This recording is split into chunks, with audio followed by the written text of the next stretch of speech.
You check your boarding pass one last time. Gates clear. You let out a sigh. Finally, you're good. But just as you step forward, the loudspeaker calls your name. Not for an upgrade, for additional screening.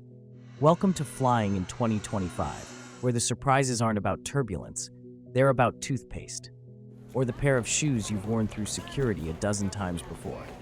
Sounds absurd, but TSA lines are full of stories just like that. And it doesn't stop there. Power banks that are a few watt-hours too strong or a ticket missing one middle name can put you on the wrong side of the podium. These aren't horror stories from unlucky travelers. They're everyday snags built into the system now. That's why I'm here.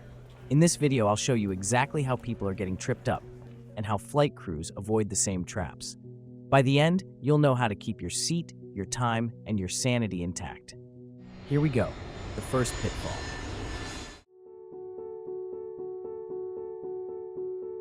What's the one thing TSA loves to toss the most? You'll be shocked. It's toothpaste. New scanners flag any liquid or cream over 3.4 oz 100 milliliter. The trap?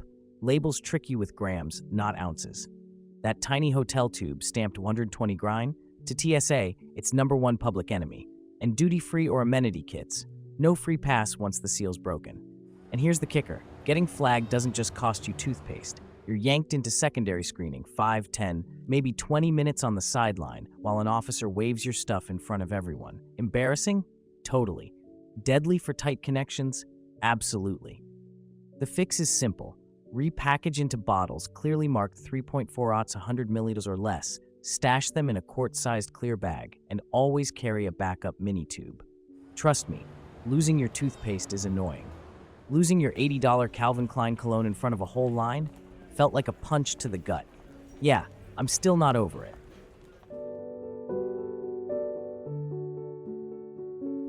One tiny detail on your ID can stop your trip cold. Know what it is? The grace period's gone. Every airport in the US now enforces real ID, even for short hops across state lines. The catch? States hand out 2 licenses that look way too similar. One with a star, one without. That tiny star? It's your golden ticket, or your Charlie stuck outside the chocolate factory. Sure, your ID's good to go? Nope. Here's a story that'll make you check twice. In Denver, I watched a woman in her 70s freeze at the podium, tears brimming, when her wrong license crushed her trip to see her daughter. The officer wasn't cruel, but he couldn't wave her through. And the heartbreak didn't stop there. Missing that flight slapped her with a $200 rebooking fee. Picture missing a family reunion over something that small. And the star isn't the only curveball. TSA's photo matching software can trip you up too. Grow a beard, drop a bunch of weight, or even switch glasses, and suddenly you're stuck answering rapid-fire questions pulled from government databases. Flub those, and guess what? You're not flying anywhere. So here's the smart move. Pull out your license right now. If there's no star, get to the DMV, or keep your passport handy, even for domestic flights. It's not hype. Real travelers at airports like Denver and JFK have already posted online about being stopped this year. Don't let the same surprise hit you.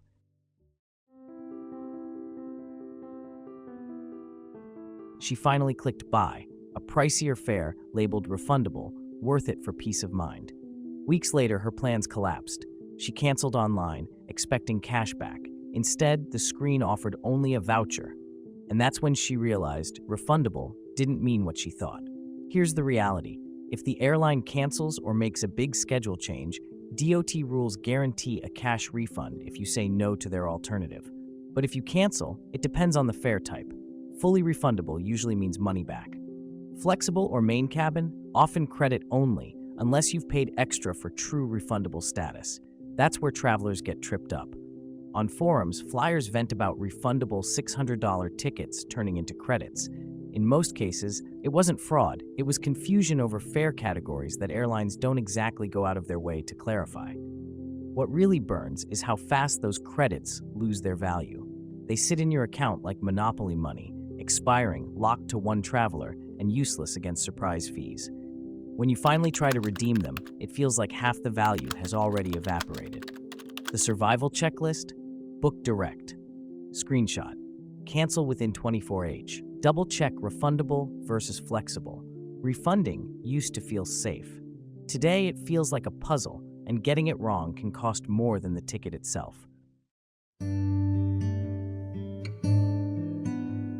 He had a valid ID, a clean bag, nothing banned inside, yet he still got pulled. Why? Because his body language told a different story. One traveler posted that he was stopped because he couldn't stop staring at his phone while inching through security. To him, it was boredom. To officers, it looked suspicious, and he had no idea what he did wrong. These days, screening goes beyond the X-ray belt. Officers are trained to notice tiny cues in seconds: an eye roll, a muttered sigh, a flash of irritation. Those little signals can be enough to trigger a secondary check. Crack a joke about bombs, argue about shoes, or look like you're resisting instructions, and you'll find yourself in a much longer line. And it can escalate. At Miami International, one passenger lashed out and punched 2 TSA officers. He didn't just miss his flight, he left in handcuffs and now faces a 2-year prison sentence. Proof that behavior alone can flip a routine screening into a life-altering incident. Secondary checks aren't life-ruining, but they burn 10 to 20 minutes you don't have. In that time, your boarding group can vanish, overhead space can fill up, and suddenly, you're the last one stepping on with nowhere to stash your bag. Want to avoid that mess? Stay calm, cooperate, and keep your phone pocketed until you're through. In today's airports, it's not only the items in your bag under inspection, it's you.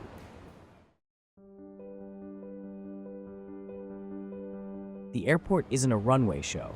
Dress wrong and suddenly you're starring in one.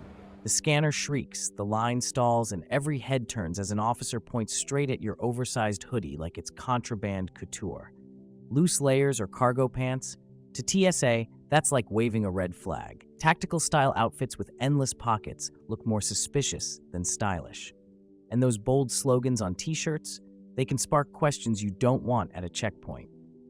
One of my viewers said at JFK he was pulled aside just for provocative phrases across his shirt. Shoes don't escape either. Thick soles and heavy boots also trigger extra swabs. One guy even kept setting off alarms because of a forgotten retail security tag sewn inside his jacket liner. Hardly the kind of spotlight you want. Let me tell you this, in 2025, AI is making these flags even more unpredictable. Systems now highlight irregular body outlines or blocked areas that officers might miss at first glance. That means outfits hiding your shape, like bulky layers, are even riskier. So dress like the crews do, neutral colors, slim layers, and shoes you can slip off in seconds. Blend in, and you slip past both the scanner and the AI without a second look. Ever been stopped for what you wore? Drop it in the comments. You might be surprised how common it is. Nothing kills a flight day faster than watching a $200 battery get dropped in the trash.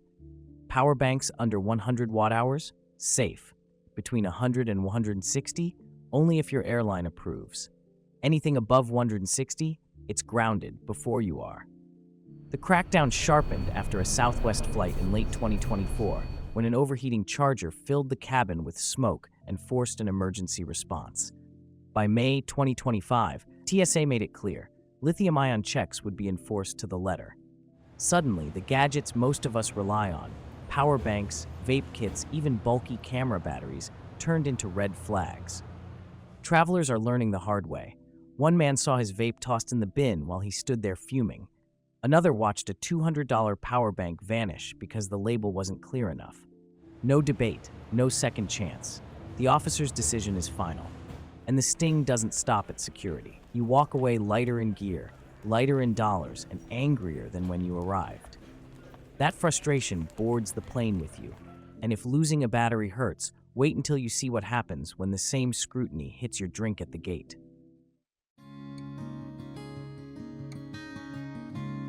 Boarding time at gate B12. A young couple shows up, out of breath but relieved they made it.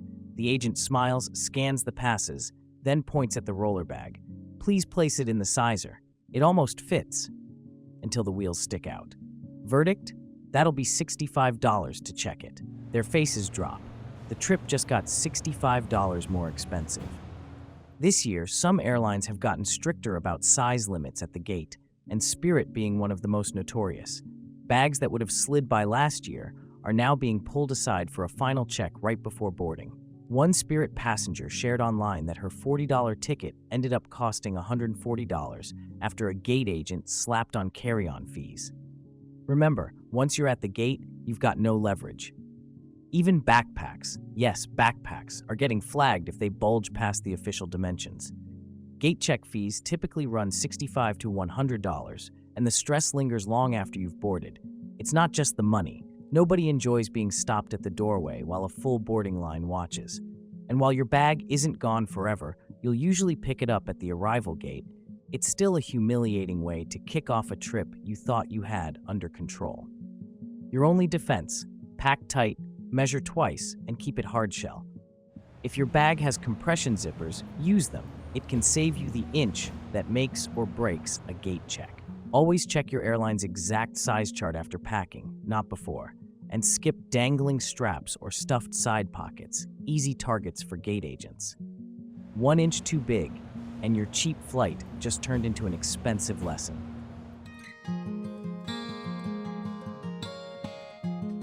Ever been denied family boarding? Drop your story in the comments. I bet it's more common than you think. You'd expect that juggling strollers, snack bags, and cranky kids would earn you a break at the gate. Nope. Sometimes all it earns you is Group 4. Here's the twist.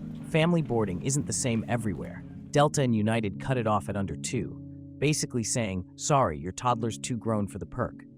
Southwest is kinder, stretching it to under 6. Other airlines? They'll happily sell you priority instead. The result? Parents never know what rulebook applies until they're standing at the podium. One mom told me dragging a stroller and car seat down the aisle felt like running an obstacle course, with a crying toddler in tow. Overhead bins slammed shut before she reached her row. By the time she sat down, she was out of breath, out of patience, and out of space. And that's the ripple effect. Kids melting down in crowded aisles, parents juggling car seats like barbells, and overhead space gone before families can even sit. What was supposed to ease stress often makes flying harder. Smart play. Check the policy. Plan ahead. Pay if you must. Even flight crews sometimes pay for priority to dodge the chaos. Maybe you should too. If family boarding feels like a gamble, wait until you hear about the last-minute liquid trap that can hit you right at the gate.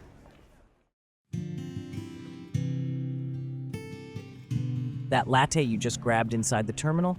It could be dumped in the trash before you even set foot on the plane.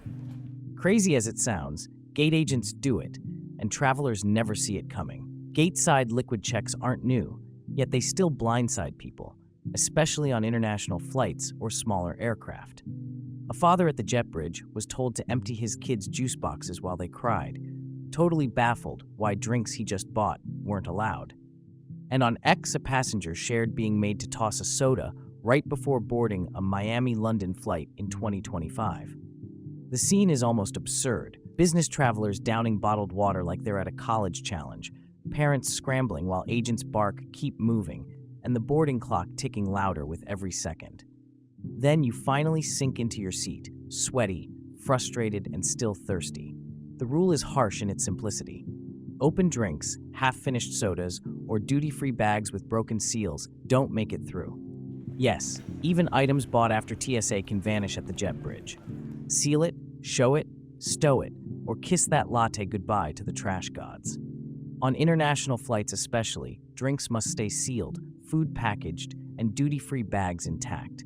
That's the only way they make it on board. You worked hard to clear TSA. Don't let the very last doorway undo your whole day. So what does all this add up to? Flying in 2025 feels like a game of hidden levels. Every stage has its own trap. A toothpaste tube that's too big, an ID missing its star, a carry-on bulging by an inch, the hoodie you threw on, the vape in your bag, even the latte you bought 10 minutes ago. Each one seems tiny until it's the reason you're delayed, fined, or forced to toss something you actually need. It's not bad luck. It's shifting rules and habits that most travelers miss. The good news? Now you know where the traps are and how to sidestep them. Which one caught you off guard the most? Have you ever been stopped for something this small? Share your story below. Someone else will thank you for it. And if this helped you fly smarter, hit like, share it with someone about to travel, And subscribe for more hidden rules the airlines will never spell out.